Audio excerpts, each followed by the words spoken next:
Topik tazkirah yang ingin saya bawakan pada hari ini adalah sifat mazmumah meracuni hati. Jadi di sini saya ingin terangkan beberapa sifat mazmumah yang perlu kita elakkan. Yang pertama, hasad dengki. Individu yang bersikap hasad dengki disebabkan oleh perasaan cemburu atau menginginkan nikmat yang diperolehi oleh orang lain. Malah mereka juga cemburu apabila melihat rezeki orang lain melebihi daripada rezeki yang mereka peroleh. Golongan yang berhasad sentiasa berada dalam keadaan berdukacita dan iri hati yang akhirnya menimbulkan fitnah atau hasutan sekaligus membawa kepada permusuhan dan pergaduhan sesama insan. Sifat mazmumah yang kedua iaitu bakhil atau kedekut. Sifat ini bermaksud menahan hak sendiri daripada dibelanjakan atau diinfakkan ke arah jalan yang dituntut oleh syariat Islam. Contoh dalam perkara yang menyempurnakan agama seperti menunaikan zakat, memberi nafkah tanggungan dan sebagainya.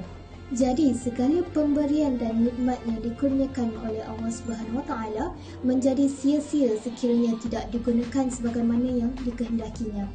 Oleh itu, bersikap bakhil atau kedekut merupakan sifat yang perlu kita hindari supaya kita dapat memperoleh keredaannya. Yang ketiga adalah takbur. Sifat takbur didefinisikan sebagai membesarkan diri, sombong atau bongkak. Orang yang takbur juga memandang dirinya lebih hebat, lebih tinggi dan lebih istimewa daripada orang lain. Sifat takbur tidak membawa sebarang faedah, malah mengundang kebencian Allah Subhanahu Wa Taala dan juga manusia. Iblis juga dilaknat berpunca daripada sifat sombong, angkuh dan bongkak. Oleh itu, janganlah kita bersifat sombong, takbur kerana ianya salah satu sifat yang tercela. Yang keempat adalah ujub. Sifat ini wujud apabila seseorang berasa takjub kepada diri sendiri atau menyangka diri lebih baik. Hal ini kerana golongan sebegini tidak menganggap sesuatu itu adalah anugerah daripada Allah Subhanahu Wa Taala, tetapi hasil usaha keupayaan diri mereka sendiri. Orang yang bersifat ujub selalu menyangka diri mereka lebih sempurna dari segi amalan atau kebaikan, malah beranggapan bahawa orang lain tidak berupaya melakukannya sebagaimana yang dilakukan oleh diri mereka. Maka timbullah perasaan menghina dan memperkecilkan orang lain. Mereka lupa bahawa setiap insan memiliki kelebihan dan kekurangan yang Allah Subhanahu Wa Taala telah tetapkan kepada kita semua. Yang kelima, riya. Sifat ini bermaksud memperlihatkan amalan sendiri kepada orang lain.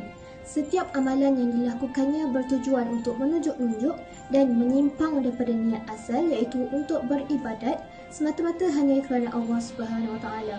Maka hilanglah keikhlasan hati dan amalan yang dilakukannya menjadi sia-sia sahaja kerana ianya dikerjakan semata-mata menginginkan pujian manusia.